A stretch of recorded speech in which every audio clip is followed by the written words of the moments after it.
Yo, what's going on? Welcome back. Just wanted to give you guys an update on the truck. Just got it back. Tell you what, I had it for 2 or 3 days last week.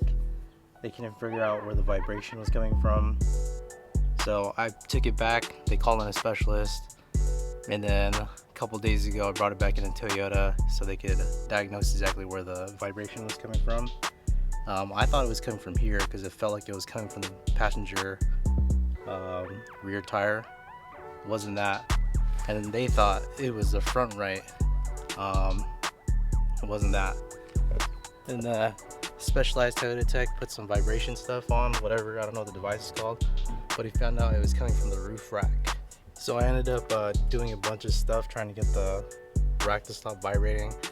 I took it off, put it back on, recentered it, and still vibrated.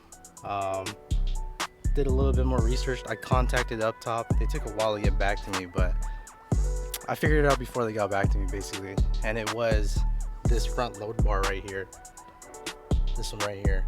So if you have it all the way back, it causes vibrations. I guess the wind coming off the windshield hits it in a way where like it just shakes, man. So all you gotta do is take that front load bar, push it as far forward as you can, especially if you don't have anything on your rack yet, and it should clear out the vibrations. Hopefully that fixes your issue. If it didn't, that sucks, but see you guys next time.